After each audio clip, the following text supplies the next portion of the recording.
Hey, my name is Kenneth Johnson. I was in the United States Marine Corps from 1966 through 1969.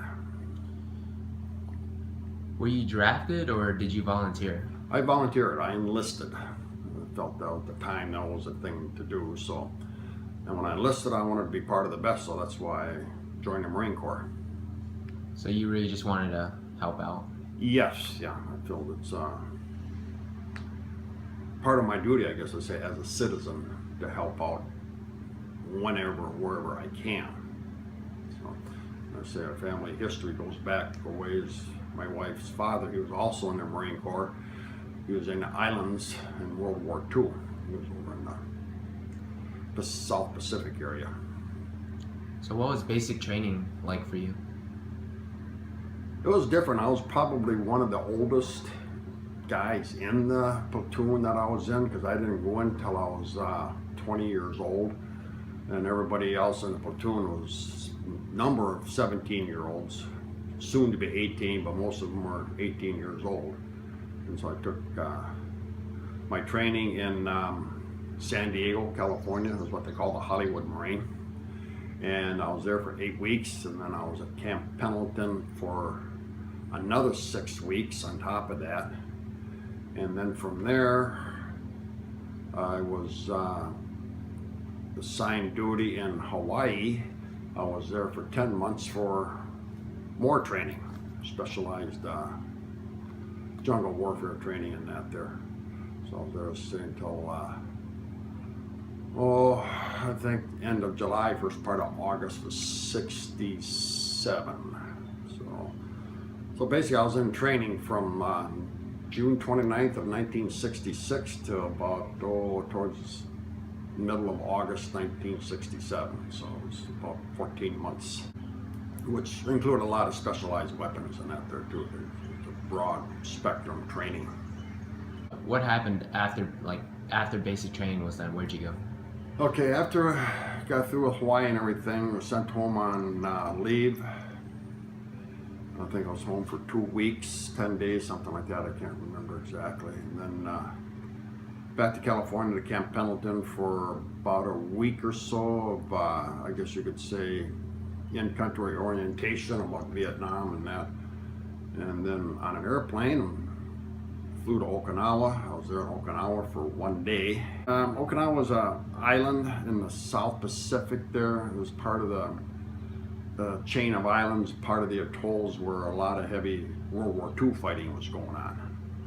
And so it was down in that area. It was there for, I guess you could call it a staging battalion, where everything is set up. They get your orders processed. If you've got any extra gear, you store it there and that you won't be needing. And then I think about a day or two later, they put us on another airplane and flew right into Da Nang, Vietnam. From Da Nang, checked in, and I wasn't there but a couple hours, and then on another transport plane from there up to Quang Tri, which is up northern part of South Vietnam, pretty close to the DMZ, and then, because that's where our battalion headquarters was. And then from there we were assigned where we're going. And then you had some pictures in your books? Mm-hmm. Yeah, there's unbeknown to me, I'll say some of these pictures were printed, but there was a photographer, a famous photographer, Duncan. He worked for Life magazine, which today it's called Time Life because they had merged, but at the time it was only the Life magazine. And he covered the Marine Corps in the islands in World War II because he liked being with the Marines. He also covered the Marines in Korea. He was there taking pictures.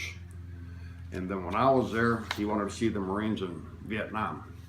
And so he came up,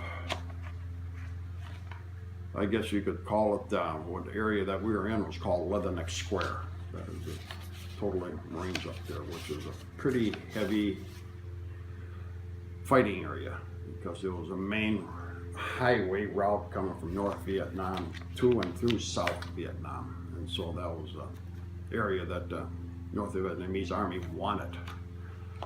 So he was there taking pictures, and he entitled it "Inside the Cone of Fire." Nguyen Con Tien, Hill of Angels, translated in English. And it was the Hill of Angels. I know a couple of people that didn't make it out of there. It was a battle. Unbeknown to me at the time, and I didn't find out about it until years later when I happened to run into another person on a cruise ship that we were on. Well, my wife and I were on here a few years back. He was also a Con Tien. He was an officer. He was a combat specialist. And I said, oh boy, another one that doesn't know what he's doing. But this guy did know what he was doing. He was in combat. And I said, yeah, I understand that we're surrounded by about 5,000 to 8,000 troops. He says, yeah, that's what we wanted you to know. He said there was over 30,000 NVA and Chinese troops trying to get through. And the one battalion that I was in, 3-9, we held it. 400 against 30,000. Not too good of odds, but we held it. They did not get through. It even got down to one time there, they did break through the lines, hand-to-hand fighting, so fight for your life. But we drove them back. They did not take Con Tien. And you also had a couple pictures in one of these books too. Yeah, right, yeah. I made a photocopy. In this book here, this picture here, I didn't know about it till this guy leaning over the gun.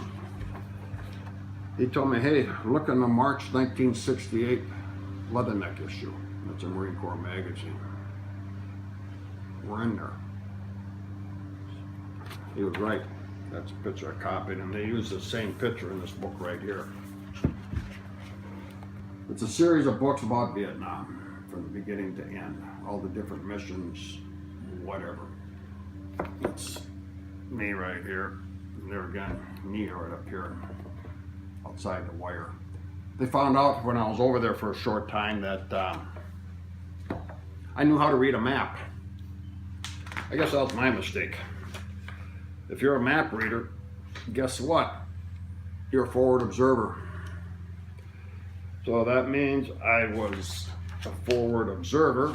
I was attached to one of the line companies, depending on which ones went out on patrol or which platoon went out. So I was a 81 millimeter forward observer, what they call the FO. It was I've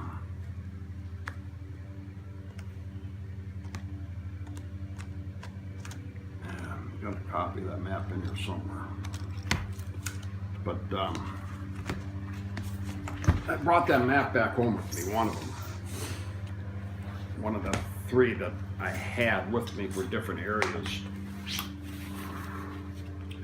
That average person doesn't tell you anything. All it is a bunch of squiggly lines and numbers. Oh, those squiggly lines and numbers, I knew exactly where I was, and I knew exactly where I wanted to direct artillery. I'd get on the radio or have my radio man do it if I was lucky enough to have one sometimes. I'd look at my map and I'd tell him the coordinates, like 9076432. That tells, he relays that message back to the Fire Direction Center, and they know exactly where I want to put that round. And so they look at their board, adjust the guns accordingly, and after maybe one or two rounds, I'd have them fire first if I want to fine tune my coordinates. If I tell them left 50, add 120 and fire for effect, then they would do that. But yeah, it's map reading was, I could do it. It didn't, I just got a hold of it, you know. This is, so basically I just knew where I was, if I knew where I was going, they would, I'd mark that spot on the map because that's where we were supposed to drop us by helicopter. Sometimes they missed because the LZ was too hot, so they'd put me somewhere else, and then I'd pick out high mountain peaks on those maps, and I'd look for them on the ground, and then I could shoot an azimuth to them with my compass. Cross it, that's where I am. So, yeah, map reading was, let's see, I could get I could do that fairly simple. One of the guys, he was gunning one of the squads in Cantian. Don't remember his name, but I remember the face. If I remember right, this guy was good. He was fast. He can get a gun up and ready to shoot in probably 15 seconds or less. And in a war zone, you got to be that fast. Otherwise, you don't win. You've got to be quick. You've got to be fast. Again, I didn't know it was me. I looked at this book. It's a picture book. It's in my daughter got me. This is up in Cantian again. And I looked at that, and it's just probably right after I first got over there. It was within a few weeks after I got there, because I still had some muscle on me. Yeah, that's me right there carrying one of my wounded comrades out. I just want to say thank you for your service, Mr. Johnson. Well, thank you for acknowledging. As I say, when we came back from Vietnam, we did not get that. Did not get that.